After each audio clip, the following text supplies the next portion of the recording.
Thank you for all of you for being here, and thanks to God for getting this up on a beautiful sunny morning after all the rain yesterday. I really appreciate that. This session is called Reaching the Most Disadvantaged, and I'm challenged by that title, Reaching the Most. In fact, I work at Medical Teams International, where that word is in our mission, it's in our goal, and we struggle with what that word means, most. Where does that take you? Where does that take us? But that's not for me to talk about today. That'll be for our panelists to talk about how they experience it. Disadvantaged communities. In fact, let me just read what it says here. Disadvantaged communities are especially vulnerable to civil unrest and outbreaks of disease.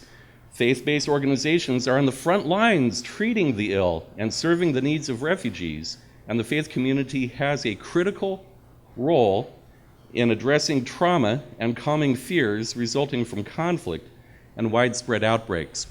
These presentations that we're going to have today are going to touch several facets of that, of the reaching the most disadvantaged. I just have a reflection on that. In fact, you'll see where I'm going in just a moment. You know, I think as much as I struggle with what the word most means, I think we all have a very intrinsic, implicit understanding of what disadvantaged communities mean. We see it in the United States, we see it in each of the countries that we come from here, in each of the countries in which we're called to serve. But also there are alarming statistics and news stories that really occupy our thinking and our minds and concern our hearts. If I say the number 51.2 million, does anybody know what that number refers to? 51.2 million? Anybody have an idea? Refugees, total refugees in the world right now. 51.2. If you put them all into one country, it would be the 26th largest country in the world. It would be the same size as South Korea or Spain. And those people represent internally displaced as well as refugee populations. It's actually not just refugees, it's displaced people groups, so internally as well as refugees as well as asylum seekers. Ebola, disease outbreaks. Nepal, earthquake. We've seen these things, and these things occupy and concern us. And what these do, these put strain on health systems. They challenge us to see how we can bolster the strength of these health systems to be able to manage this. Just in terms of the displaced people, I think about what we do at Medical Teams. We have responsibility for 420,000 of the refugees that come from South Sudan and the Congo who are in Uganda right now, and we provide health care for those refugees as well as an equivalent local population in the refugee settlements. And what we see is this swelling, these surges of these populations and the strains on the health systems that causes. And we have to plan carefully. And we coordinate with the Ministry of Health, we coordinate with the UN agencies, but this is a deep and troubling call to all of us to act in some way. In fact, last month I was in Uganda and meeting with leaders of a refugee settlement in the north of Uganda. These refugees were from South Sudan, and we were talking about their concerns, and one of their concerns was transportation to health centers. Another concern was pregnant mothers and how do they identify the ones that are at risk and get them into health care. But the third concern that they brought up, they went through these lists. It was on the agenda. 1, transportation. 2, maternal and child health. 3, demons. And, you know, to my American ears, you know, it doesn't matter what our theology is, it doesn't matter what faith background we come from, that was the concern. And it meant something to me that is a spiritual concern that actually in many ways trumps the medical concern. And so as a faith-based organization, what do we provide? We provided prayer, we counseled on prayer, and they're working on that problem right now. But as faith organizations, and you'll see now where I'm heading with this, when we had our scripture reading today, I was struck by the loaves and the fishes. What is it that all of you, look around this room right now, beautiful set of faces, what is it that each of you are in the world? You are the loaves and fishes, ready to be multiplied for the populations in which you're called to serve. And that's a great calling and a wonderful opportunity for us. So friends, we have a panel now to talk about some of these things. We're going to talk about some populations, including the Batwa. We'll hear about how we're working with the Batwa. We're going to talk about Ebola and Nepal. And we're going to hear some of these stories that are affecting, that are affecting many populations, disadvantaged communities that are in peril, in crisis, at risk, and need the kind of help that we provide. So first up today, let me get his bio, is Paul Mosley. This is my first time to introduce Paul Mosley. I've never had an opportunity to introduce Henry Mosley, but I think they're related. He can say something about that. I have to say that because a lot of people hear Doug Fountain and they assume that I might be related to another famous fountain. I have to just disavow that right now. We're brothers in Christ, but no biological relationship that I know of. So anyway, Paul Mosley served as co-director for Rwanda and Burundi for the Mennonite Central Committee from 2008 through 2014. He and his family lived in Bujumbura. During this time, he and his wife Rebecca directed all the operations and projects for the MCC in Rwanda and Burundi and oversaw planning, monitoring, and evaluation processes of 15 projects executed by local partners in relief, food security, education, peace building, HIV, AIDS, home-based care. He is currently working as a consultant with SNV on watch sector proposals in South Sudan and Francophone Africa, and his wife Rebecca serves as an associate pastor at North Baltimore Mennonite Church.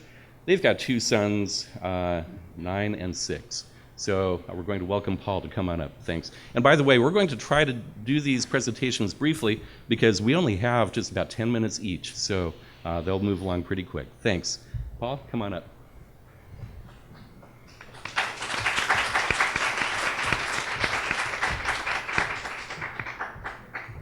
Okay. Good morning. It's a pleasure to be here. I guess I'll be behind the podium so I can operate the slideshow. Yes.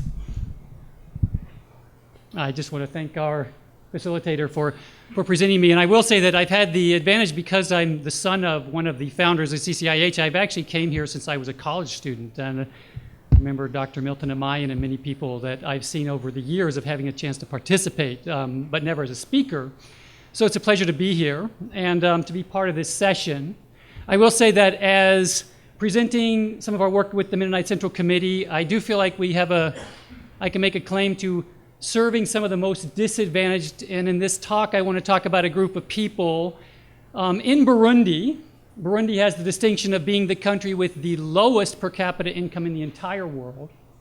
And this is a people group who are the most marginalized and in certain ways stigmatized group of people in Burundi. So we're working with these people in Burundi. And it's to get a chance to talk to you about what MCC is doing, and in a more general way, what can small to medium-sized faith-based organizations do in the face of really overwhelming problems where we have limited resources to be able to try to help, but what are the kinds of things that an organization of the size of MCC can be doing in these situations where we're on the ground? So with that introduction, I'll just talk a little bit about a particular project with the Hope School in Gitega province of Burundi. It's a rural area of Burundi, and just a little bit about what we do there and some lessons that we learned from that. So I said lessons learned from a Batwa school in Burundi. Just a little bit about the Batwa, in case you don't know about the Batwa. There are 3 ethnic groups in Burundi, the Hutus, the Tutsis, and the Twa. The Twa are the smallest group. They're estimated to be about 1% of the population, although that figure is very hard to be certain about. It could be 1 to 5% because it's hard to count the number of Batwa. They're originally nomadic forest people known as Pygmies. In Congo, they still refer themselves as les Pygmées, but with deforestation, they've been resettled in the Great Lakes region into communities and have not adapted well to agrarian life. They are highly stigmatized by other ethnic groups, considered to be dirty. Often they will not be, other ethnic groups will not eat with them. They're considered to be uneducatable, subhuman in a certain way. Pictures of, that's some kids from the school, from the Hope School, who are also Batwa kids.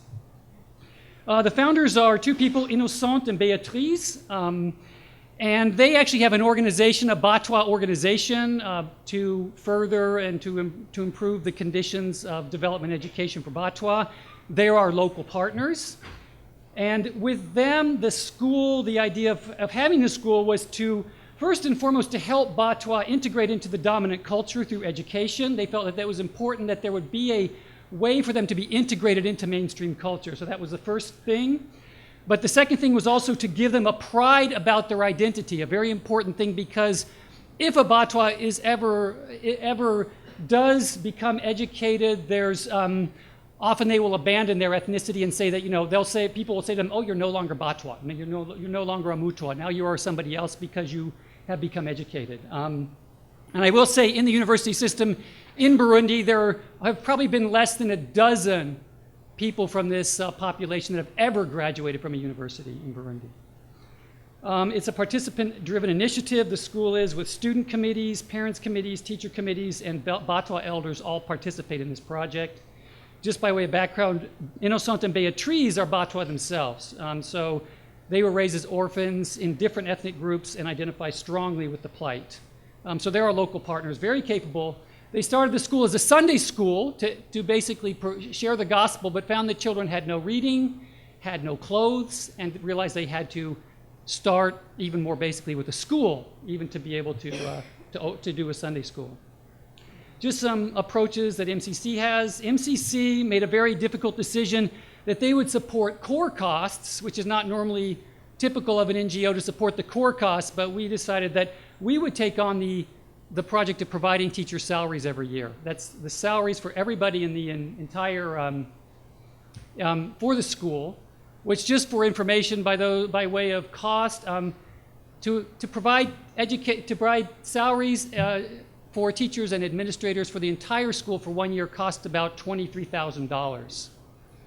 That's for like 20 people for teachers and administrators. So that was our commitment yearly, and with that, other donors came alongside using MCC as a platform to do different kinds of, to support different kinds of projects in the school. So MCC was kind of the stabilizing force, and then other donors were able to make other commitments that were more short-term, which is more typical of an NGO wanting to make a short-term commitment to a project. Students use the Burundian school curriculum, and that was very important because we want to mainstream these kids. We don't just want to give them an education, but to actually let them mainstream into the Burundian system. And finally, education includes a cultural component, which is understanding Twa culture and the history of Twa culture, which is pretty unheard of in a public school in Burundi. So mainstreaming but retaining pride and identity. That's a drum class, although that's a Burundian drum class. It's not just a Batwa drum class. Just quickly, the biggest challenge in this context was how do we get students to succeed? We had a great idea, but we found it's actually really hard to get somebody who's had no education, from no family history of education, to succeed in the school system. The reality is that the quality of education in the Burundi system in general is very bad. The curriculum is actually overambitious. It's very hard to succeed at all. I think there's less than a 50% success rate for students that are from the main ethnic group. So success was a big challenge. In practice, teachers are taught to be gatekeepers. If you've ever experienced this, it's rote learning, and the idea that teacher sees their job is to fail students, to make sure that people don't advance who don't deserve to advance. So there's a very sort of failure-oriented, like no student gets ahead rather than no student left behind, as kind of the philosophy of teaching. So the first thing that we had to do was build capacity of teachers to give them an idea of child-centered learning, where child success is the purpose of teaching. And secondly, we based the results of the success of the project on graduation rates, on success of children, rather than any other primary indicator. So we're measuring student success as the way to evaluate the success of the project. We identified as donors some problems. We discovered that if you want to have child-centered learning, in fact, you need other inputs, books, supplies, teaching materials. They had none of these. They just basically taught in a classroom. There's no electricity at the school. So with the help of other donors, we got 6,000 books shipped in, many supplies. One of our co-funders provided a library There was no access to clean water and decent latrines. Again, a co-funder came in and put up rainwater collection tanks and improved latrines into the school. So these are things that other donors were able to come alongside and provide for the school. These are kids reading books who never had books before. There's a water collection system on one of the buildings. The teachers identified other obstacles that we needed to address, absences due to illness. So MCC made arrangements with a local clinic to accept students for treatment on credit, and we would pay a bill as a way to use the local structures that were there. It wasn't a good clinic, but at least it could treat malaria, which was the primary reason for absences. So we tried to address absences. Poor eyesight. They said that many of the students have poor eyesight. They can't see the board. We provided an opportunity for students to be able to go and get eyeglasses. Poor retention of girls beyond 6th grade. This was a huge problem. There's no support in the families for girls' education. Seduction by local boys was a problem. Basically, keeping them in school beyond 6th grade was almost impossible. And in fact, there was no success up to a certain point. Our partners did advocacy with parents on an individual level, met with parents of girls and really encouraged them to continue by offering girls minimal incentives like soap, sanitary napkins, new underwear, things that they really needed was a huge incentive for them to stay in school. And that led to tremendous improvement in retention in the high school level. Students identified hunger as one of their primary reasons why they have trouble succeeding. Lack of light to study. They said, they don't have any electricity and they had to do chores when they got home, so they couldn't study. MCC tried to respond to these. School feeding was one of our considerations, but we realized that even though that would be an improvement, the fact is the food insecurity was a community problem, and even everybody recognized that if you fed students, we would not be able to, they would probably lose meals at their home, and we needed to address this on a more communal level. And we made a commitment to do that. For lack of light, we had solar-powered lights put in by one of our donors. These are some of our students that were on the student committee. I love the parents committee because these are people these are just farmers. They're barely even farmers, but they came and it was like a PTA meeting. And when I met with these people, they were really concerned about their students. They had very real questions. One of their concerns was students leaving the school and going to other communities to be educated, and really didn't want to see that happen, which was interesting. It's a very good concern. But it was great to interact with these parents who had never been to school themselves and yet were a very effective PTA. Outcomes from our work in the last 6 years: teachers are pedagogically oriented towards student success. School is equipped to provide student-centered education. Students are empowered to see their capacity and responsibility in succeeding. Parents and Batwa elders are advocates rather than against the school. The Nyangungu community where they are has come to see the Batwa as social equals, which was a huge unexpected success. Since 2012, more than 50% of students graduate to go on to school. And in 2014, we finally had 2 Twa girls graduate, which was a huge success for us. They actually completed education and succeeded in the national exam, and to us, that was a huge thing. I'll just put up the lessons that we learned. First, objectives and indicators of project success need to be contextually defined. Secondly, long-term commitment, and this is the biggest one I would say, greater than 20 years with small inputs is effective and creates a platform for short-term interventions as well by other larger donors. So small FBOs can fill this niche of being long-term committed to a project. And finally, participants, stakeholders, teachers, parents, community leaders can identify and help solve their own problems and ensure success of the project.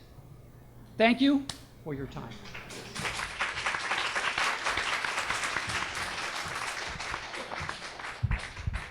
Okay, I'm going to stay down here, and actually Mona will take the slide off.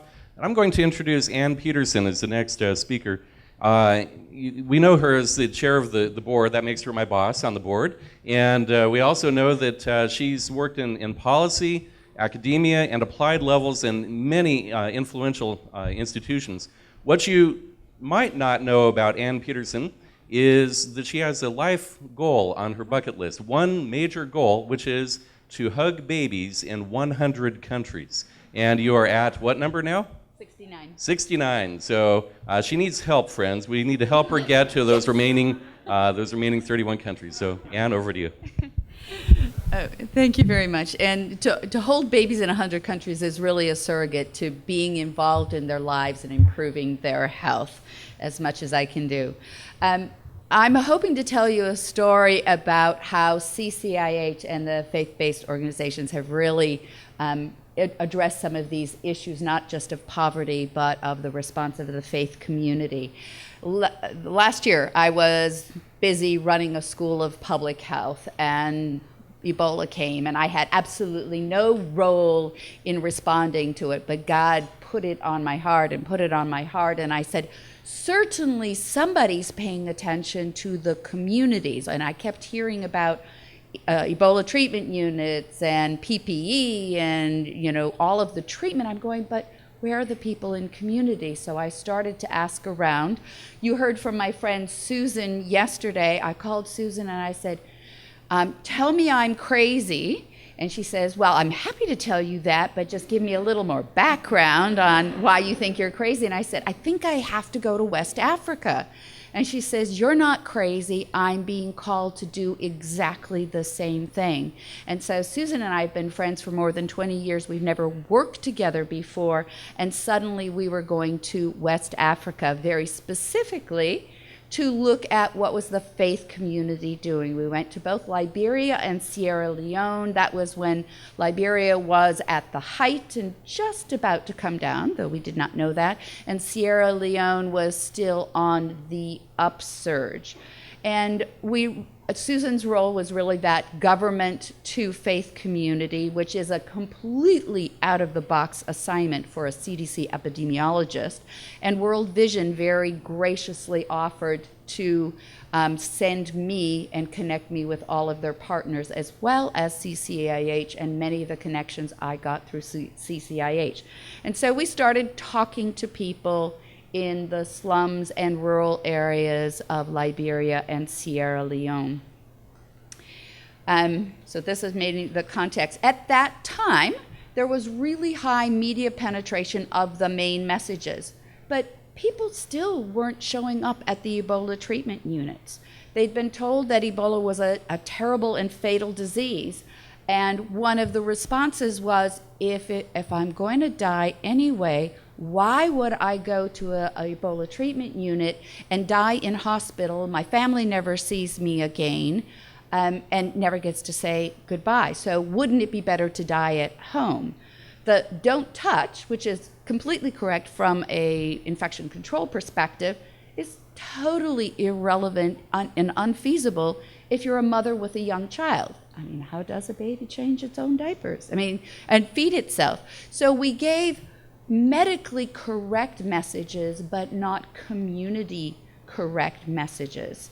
And so, not surprisingly, we weren't getting very good response. At some point, there were no patients coming in that needed to come in, and then as the transmission really roared through communities, there was a glut of people who were now very, very sick, and more patients than could be cared for. So clearly, a dysfunctional response to the Ebola. One of the issues that made it more complicated is we knew some about Ebola, but as we learned, it was actually more complicated than previously. I won't go through very much of this, but as we've learned about Ebola, we realized, one, there are lots of different presentations. That makes it harder to address. And so when I talked to women in community, I said, if your child has a fever or diarrhea, would you bring them into the Ebola treatment unit? And they said, no, because if they had fever or diarrhea, they're more likely to have malaria or something else. And they were correct. Ebola was still relatively rare. Malaria was very common. Diarrhea was common. Pneumonia was common. And so their response of, if I bring my child in, I'm more likely to give them Ebola and not get their other diseases cared for, was actually a correct response. So as we began to learn more, we realized that the advice we were giving to communities not only did not match their reality, it was not functional in the response to getting people into treatment. What I found even more fascinating is when I was talking to people, the very first thing they said, the major impact of Ebola, even before a single case of Ebola had arrived in their community, was the economic impact. Women in the slums said, we used to be able to feed our children 2 meals a day. They did the informal sector, selling by the side of the road, because all transport was blocked because people couldn't bring in their products to market. There was no trade, there was no business exchange happening, and they were now only able to feed their child 1 meal a day. There hadn't even been a case of Ebola anywhere near that community at the time that people were telling me this, and already it had totally impacted what was going on. Food prices had gone up, ability to buy things had gone down. At sometimes up to 60% of other hospitals and outpatient care services were closed. So if you had malaria or diarrhea, or as one of the survivors told me, her father went into the hospital, one of the few that was open, on the day that she went in for Ebola treatment.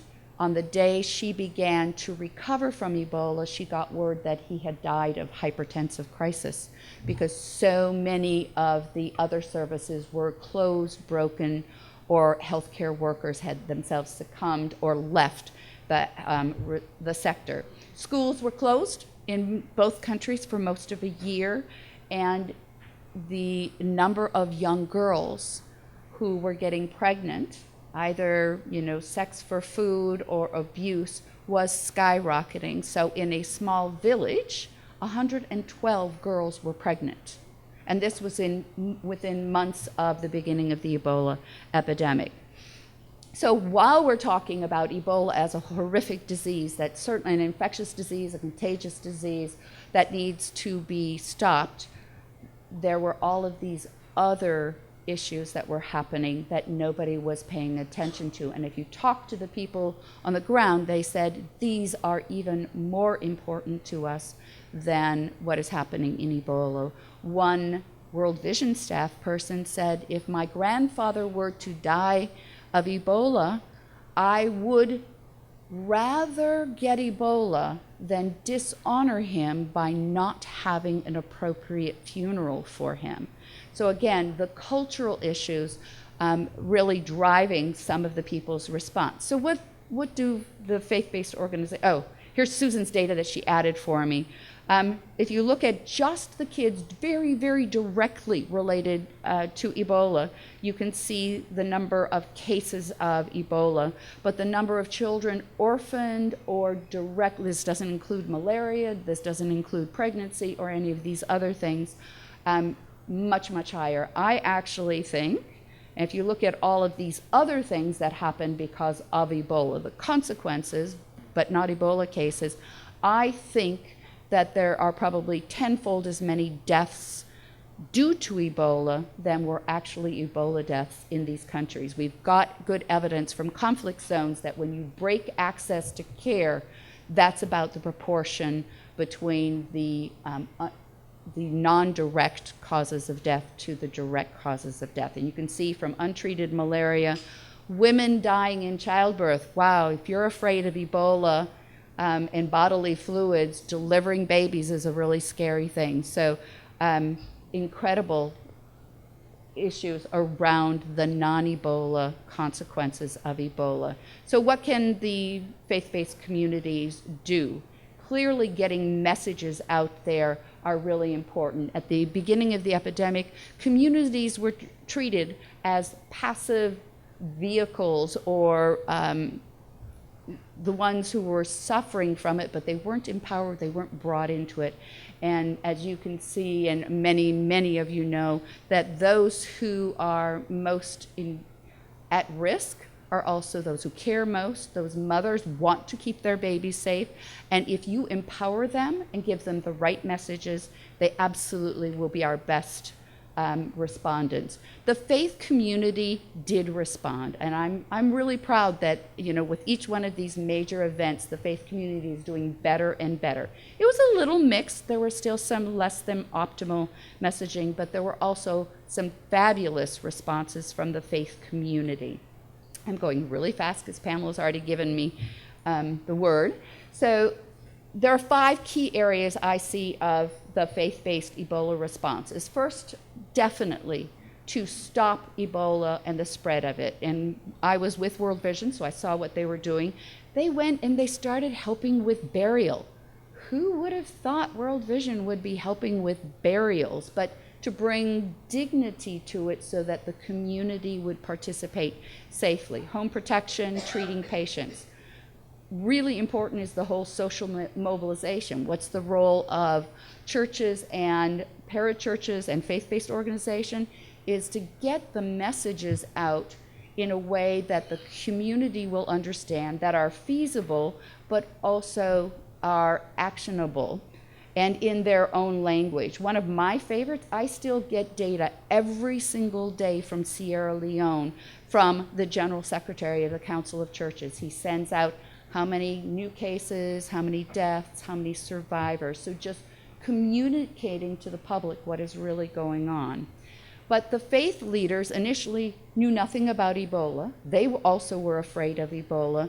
All of the response came in with very medical language, and as you saw, very medical communication messages.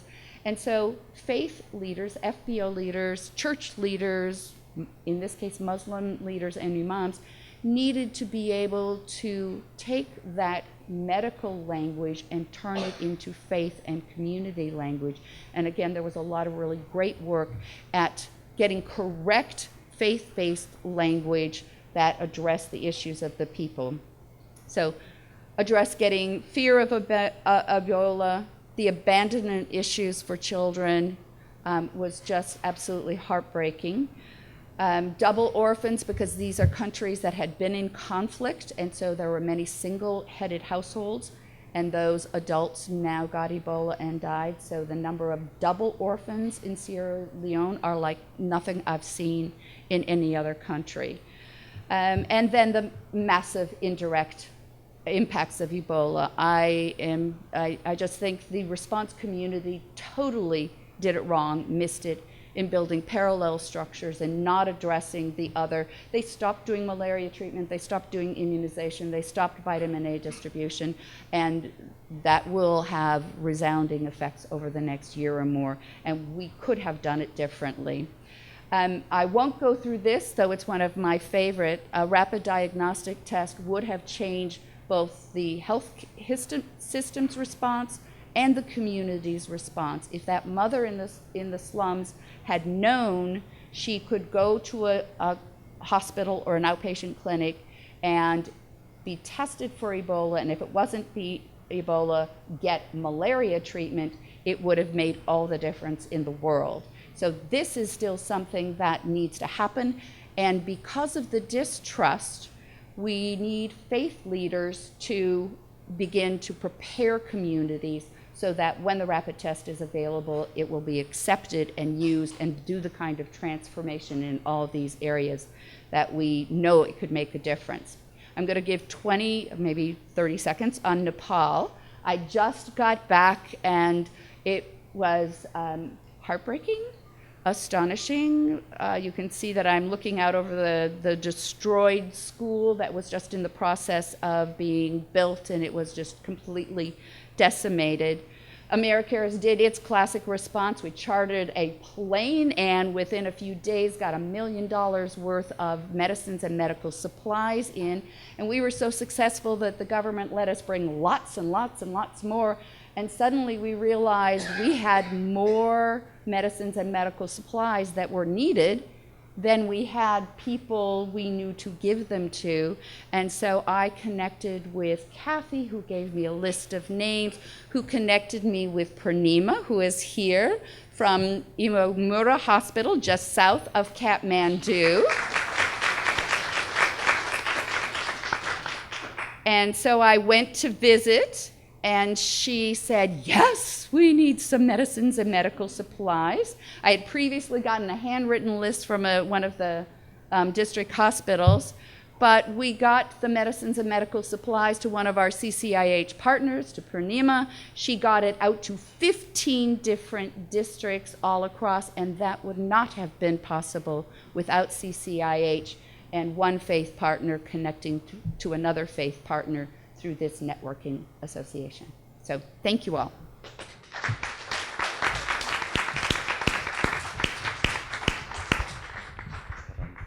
I'd like to invite Elizabeth to move up to the podium, and Mona's setting the slide up. Pause for a minute. Pause for a minute. As we're marching through these things, take in and think about the magnitude of what faith-based organizations are doing.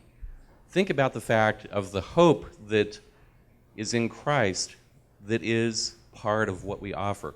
Because of that hope, we think about the community. Because of that hope, it mobilizes us. Why are we here on a Sunday morning doing this? It's that same hope that unifies us. So with that in mind, I'd like to introduce Elizabeth Foulkes, who is part of the Emergency Management Unit at the Adventist Development and Relief Agency, ADRA.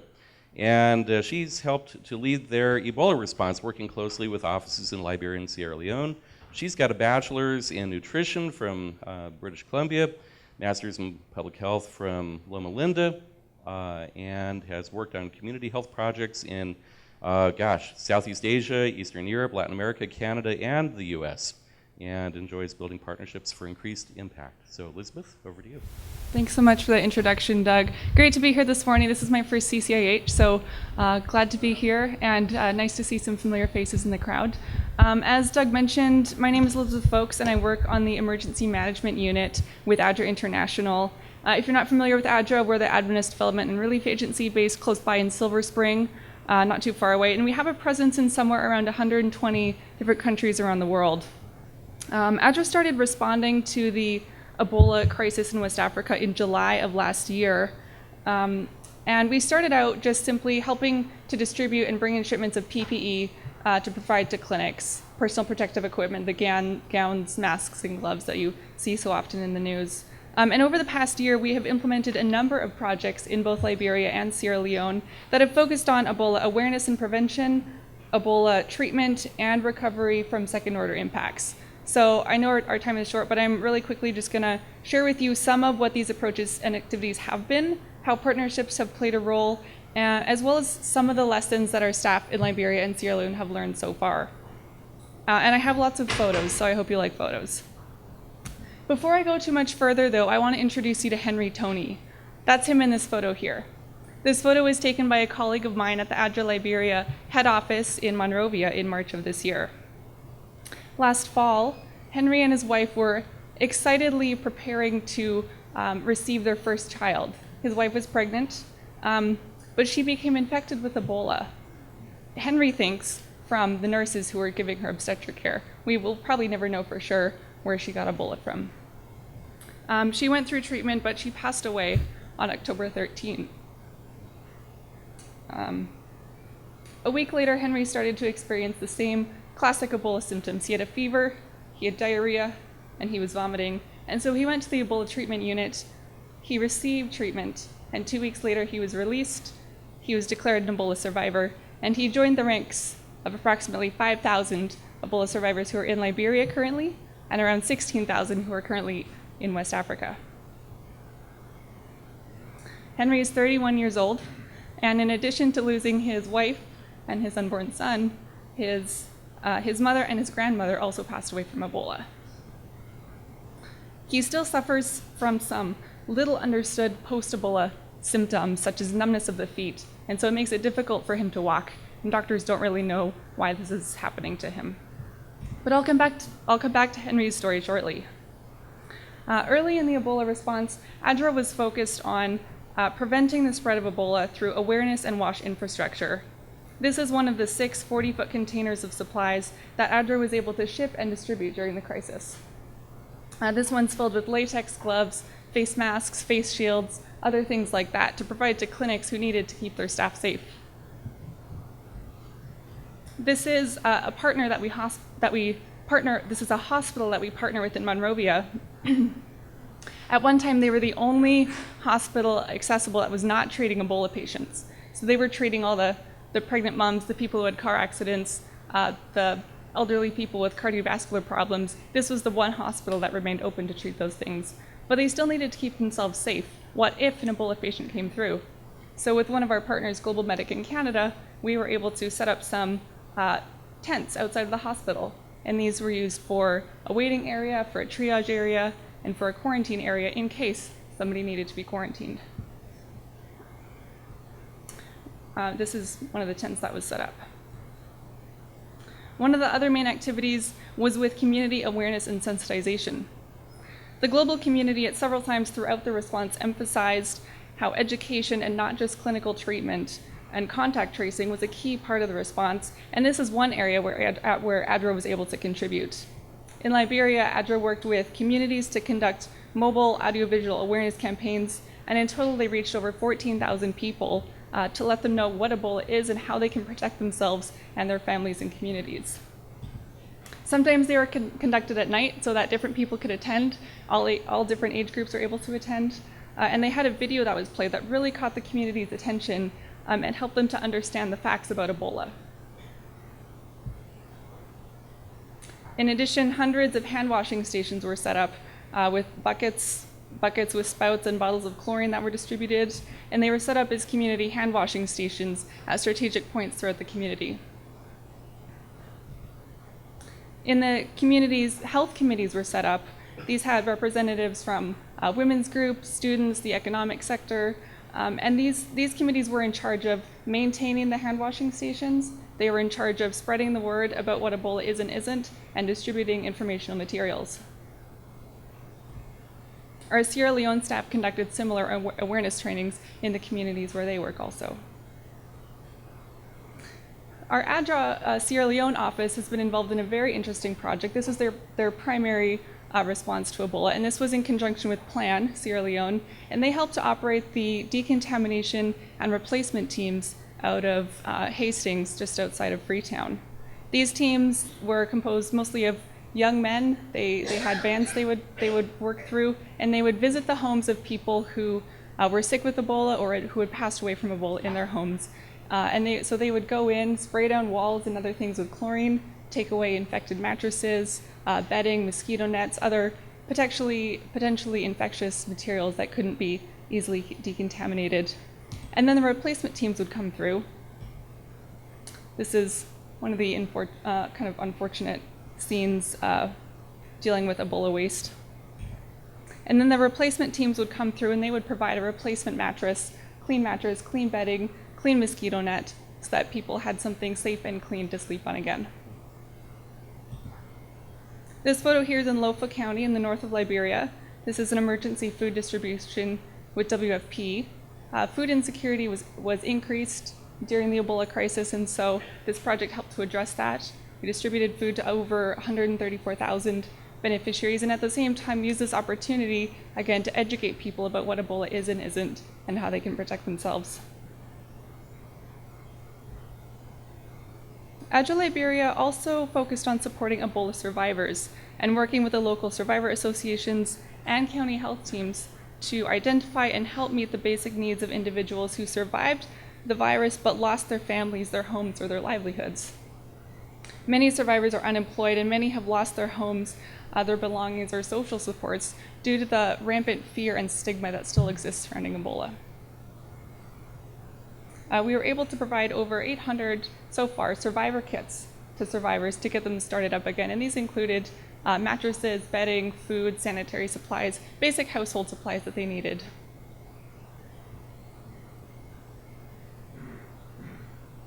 One of the more recent projects ADRA has been involved with some of our partners has been to assist the schools in Liberia to reopen. The schools were closed for over 7 months, and they had a stringent set of new requirements they had to meet in order to be reopened. So we were able to help out, I think it was 22 different schools throughout Liberia with setting up hand washing stations that they needed, providing infrared thermometers, and providing some of the most at-risk kids with back-to-school kits that they needed, and these were backpacks filled with school supplies. This photo here shows Henry Toney again, who we met at the very beginning. You might remember that photo. This is him giving a presentation at one of the schools that ADRA was helping to support. Initially, Henry was a beneficiary from one of our projects, and later he started out volunteering and then working for ADRA Liberia to help engage other survivors in the projects. Henry is able to serve as a role model for other survivors and also to help restore hope to survivors who have lost hope. In the context of post-Ebola stigma towards survivors, employing survivors is one way to show communities that they're not a threat to the society, but rather that they're an asset. And Henry Toney says that ADRA has given him a start at a new life, and that the most important thing is getting rid of discrimination. Now, my role throughout the Ebola crisis has been primarily stateside, but has involved a lot of coordination with our offices in Liberia and Sierra Leone. And they were really the ones who, they were the ones reaching out and putting themselves on the line. They're the ones who are the experts in the cultural and the contextual situation. And they're the ones who are really helping to put an end to Ebola in their countries and communities. So I asked them last week, I said, I'm doing this presentation. What do you want me to share with the audience? What are your lessons learned and your take-home points? So these are their words of wisdom that they wanted me to share with you.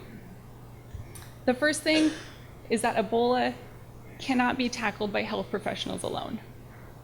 In Liberia and Sierra Leone, ADRA's strengths are in community-based projects and partnerships, and they were able to draw on those strengths for the different responses that we saw and in these activities to involve and engage the communities where they work.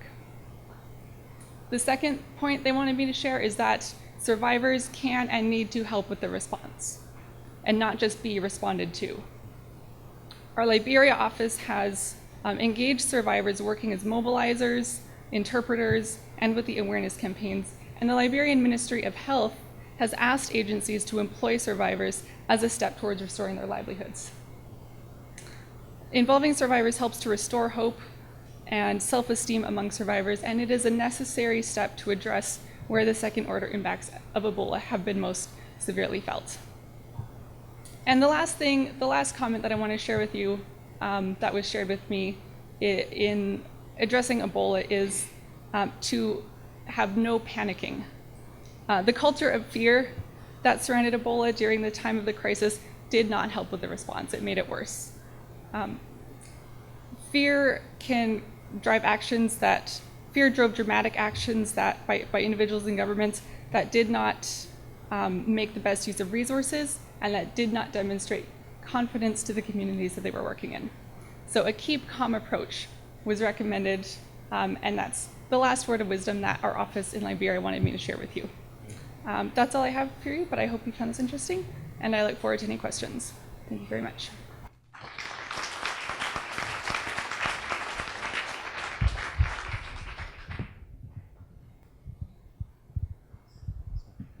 Wow. Thank you, Elizabeth, for that and for Henry's story and remembering his family with dignity. I'm touched by that, and the stories of community impact, starting with education in the communities, the role of the faith-based organizations. These are lessons, but I'm also just inspired by the practicality and the tangible nature of what many of us here in this room have been able to do.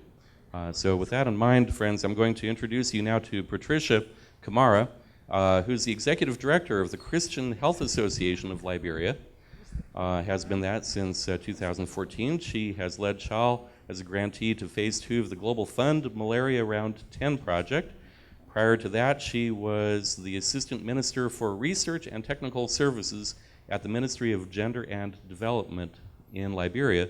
She did that for 5 years, and she's also worked for community habitat financing with USAID and USAID,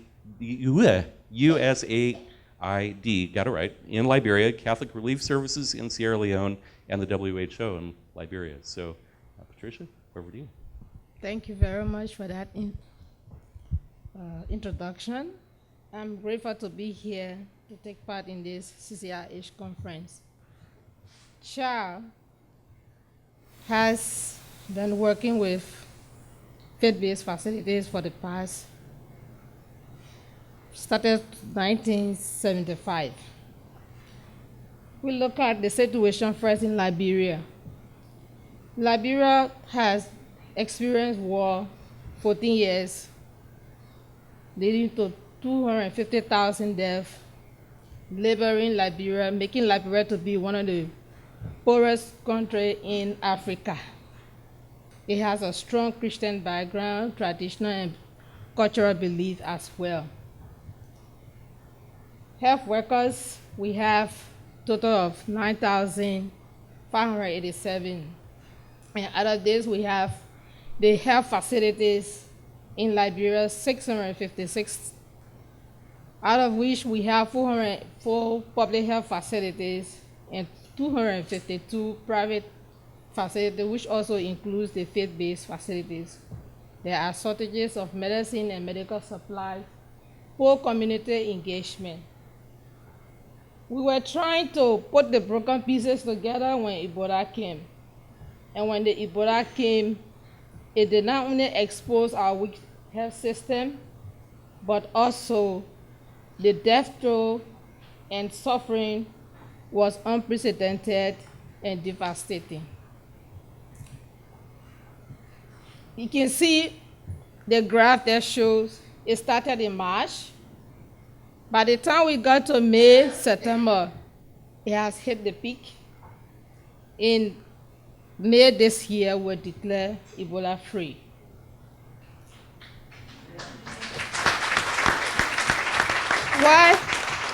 Why did it spread so fast?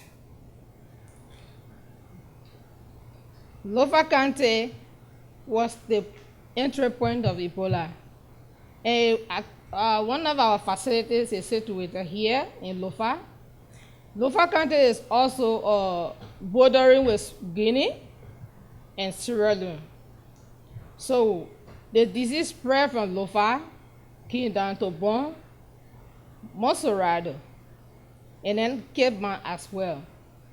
The reason why you see that these are mostly affected is because Cape Mount also borders with Sierra Leone.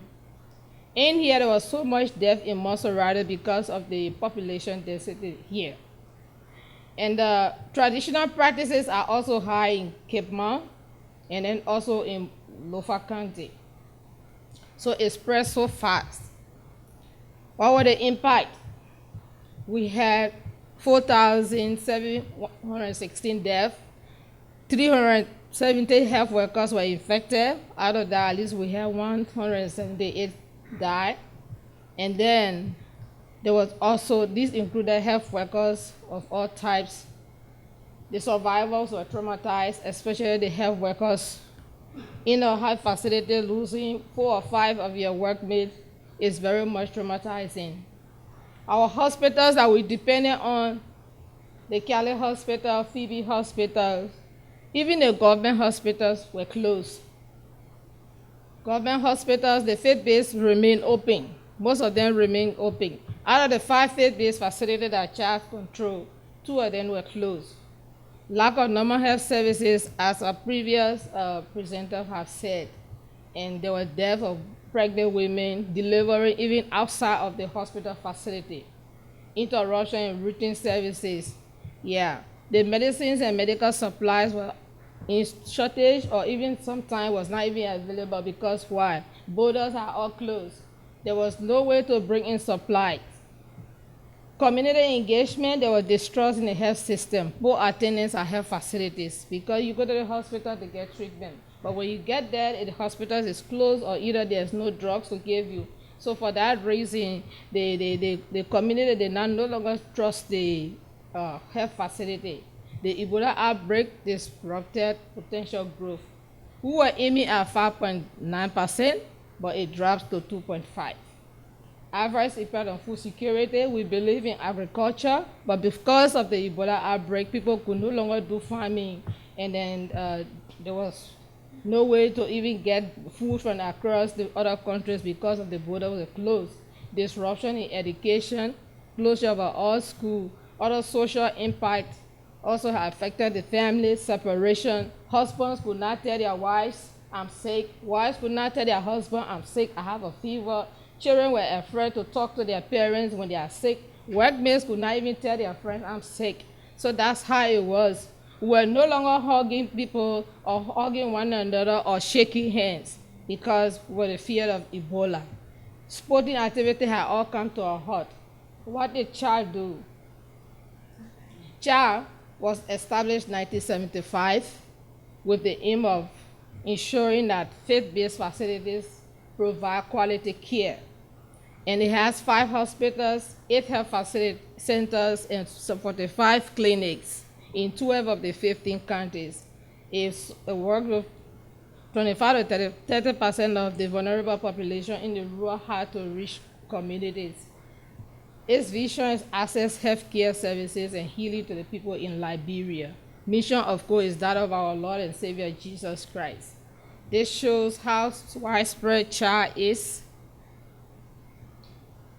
All of the logo you see are places where CHA has its facilities. Our intervention, community engagement. Before going to community engagement, when the Ebola started, all of our facilities kept on calling Patricia because I'm the executive director of CHA. Our staff are dying. There's no drugs. We are about to close the facility. I was so much worried. I went to the Minister of Health. He's a founding member of CHA. Could you help us with some supplies to give our faith-based facilities? He said, I don't have. What I have is not sufficient for the government facilities. You go and send out emails or proposals to partners to help. I was discouraged. But I went back to my office with my friends, my workmates. We prayed. After praying, we did. As IMA was the first supporter that came to us because we had already been working with IMA. The first support they gave us, it was so much timely. We went to provide training for Phoebe Hospital, which is one of the referral hospitals that had closed because the staff were afraid. We took our staff, who is a nursing director from the Foya Boma, who has now gotten used to treating Ebola patients, came and was the one that provided training for all of our other health facilities. This was a relief for health workers because they saw that if this nursing director could survive while treating other patients, Ebola patients, that means they had a hope. And with that, they were encouraged to keep on working. Again, we developed a proposal, keep safe, keep serving. That proposal was there to encourage our staff to continue to serve, because if they don't serve, we will have the whole nation dead. But our partners, international partners, CDC, WHO, when they saw that proposal, keep safe, keep serving, they took that slogan and used it as their title for all of their modules, but we were never given credit. We're not discouraged because of that. We have trained over 450 healthcare providers, 988 GCSV, these are general healthcare workers, and religious leaders through songs and messages and posters. We went to 109 communities, worst affected counties. We provided 300 Ebola survivors with funds. This also helped them. These are some of the photos during the training of community members, which of course included pastors, community leaders, town chiefs, and this is awareness in the communities. As we get to the community, we play the music that will attract the attention of the community members. They will come, and then when they come, we'll create awareness. They will ask questions, we'll give them posters, and then at least the message was going on. Keep Safe, Keep Serving was the name of the proposal that we did, and that's the name that the partners took.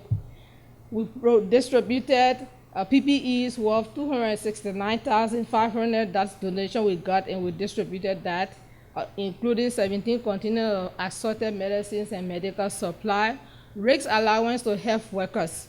This was a motivating factor for them because they have lost hope, they were discouraged, no support for them, and some of these are not even on the payroll. So we're giving them a risk allowance, motivated them to work even harder. With installation of hand washing stations at public places, construction of triage, donation of motorbikes to health facilities for easy access to the community. These are some of the presentation. We'll conduct a training here with community members how to use the hand washing bucket. We'll teach them how to mix the chlorine in a bucket. This is also a demonstration of it. These are people listening and then also taking the buckets at home to be able to continue the practice. If you did not have a bucket because awareness had been created, the people decided to use their own local materials. This is a bamboo that has a hole in it. They'll put water in it, and then there's a nail at the back here where you just remove the nail, water will come out, and you wash your hand.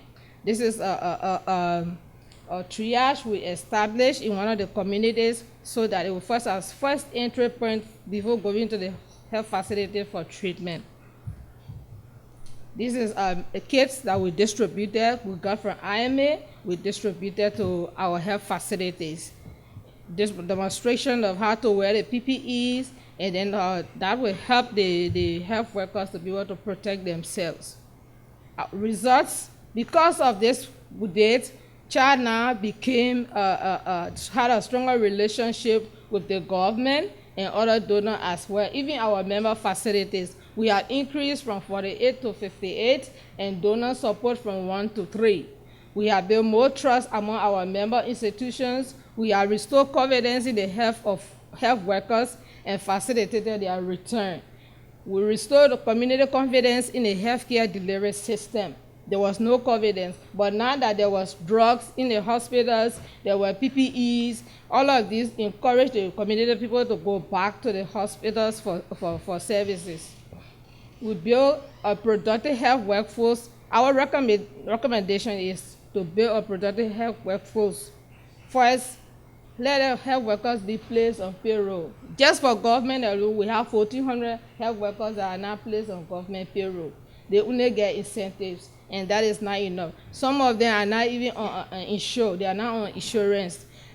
Improve health workers' capability. They need training, in-service training. They need scholarship to advance their education. We strengthen the epidemic preparedness and response system. We need to put in place a surveillance and early warning and response structure. This we need, especially when our neighbor countries, Sierra Leone and Guinea, are still experiencing the Ebola disease. Strengthen the drug procurement and distribution system. It's a serious problem. Lack of electricity. The warehouses are not adequate. So this area needs to be strengthened. Re-engineer health infrastructure to meet population needs for health services. Infrastructure improvement.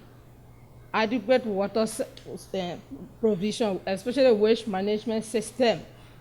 Some deliveries are done on torchlights. They use torchlight to do deliveries because it's dark and there's no water facility as well.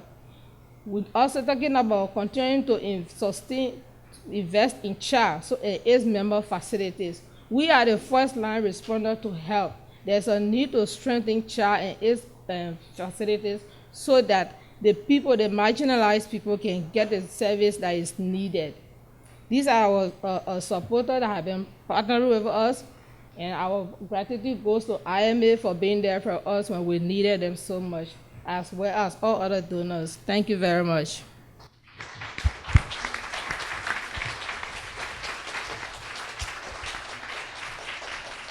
Thank you, Patricia. That was fantastic. Mona, coffee waits, but how many minutes of questions do you give us? 3 questions. So, 1. Okay.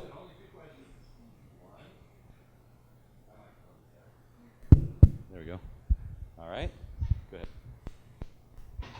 Hello, my name is Charles from Queen's University. I worked as World Vision Global Health Fellow for a year, and I was able to be in Sierra Leone in last June and July. So I could see how serious Ebola outbreak in West Africa. So I have a question to Anne. There are only 10% population live in Christianity in Sierra Leone, and you mentioned that you wanted to spread the faith-based or spiritual encouragement to people when you educate about Ebola. So how did you do it? What is the to spread organization that if you spread the word from God, how do you react with Muslim, for example? Yeah, there we go. In fact, World Vision worked very closely. Keeps going on and on. One up there? Okay, got it.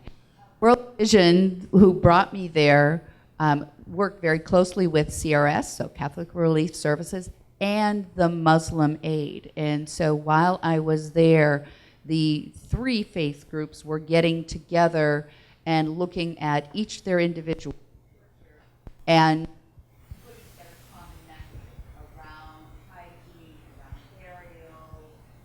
We actually borrowed from Uganda some specific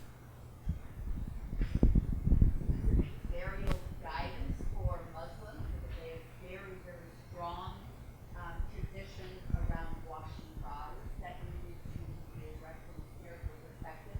So in both countries, Liberia and Sierra Leone, I saw very good work where Muslims and Christians were working together. And in fact, World Vision has a short video where some of the pastors were going into the mosques to talk about Ebola, and some of the imams were coming into churches to talk about Ebola.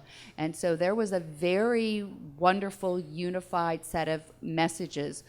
The other thing that they were doing was the faith-based organization, so World Vision is parachurch rather than church, was putting together pastor training. They built it off of their HIV/AIDS platform where they had for a long time been training around AIDS for pastors and imams, and now they were putting together the curriculum for training around Ebola so that the pastors and imams would know the medical, clinical issues around Ebola, but also how to frame their messages in a way that matched faith language. Instead of talking in medicalese, they talked faith, but it was the same messages, but received much better. And so you heard and saw pastors teaching, preaching, giving sermons around Ebola and connecting with their congregations. The hand washing stations were happening outside of most of the churches, not all of the churches. So really good joint messaging. Hi, Christopher Zolkowski at SIM's Galmi Hospital in Niger. First of all, just thank you for your courage and responding to the situation last year with the mind and the heart of Christ. And my question's for anybody. If you don't answer it, I'm going to have lunch with Doug later this week, so maybe he'll answer it. But when you're in a crisis situation like that, or at the beginning of it, and I'm asking this, if in the case, God forbid, I ever get called to help co-lead such an effort, which I don't wish upon anybody, but how do you figure out or learn in the short amount of time necessary how to dance harmoniously with all the other agencies that are eager to do the same work in the same location without stepping on each other's toes? Who, especially in a context like Liberia, where the national public health leadership is less than ideal, who is calling the shots? How do you who is directing AmeriCares and ADRA and Samaritan's Purse and MSF to tell you all this is where we want you to go. These are the materials we need from you. How do you orchestrate all that?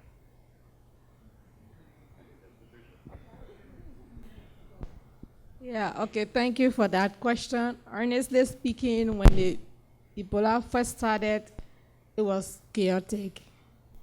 I mean, people were addressing the issues from every level until the government had to come in.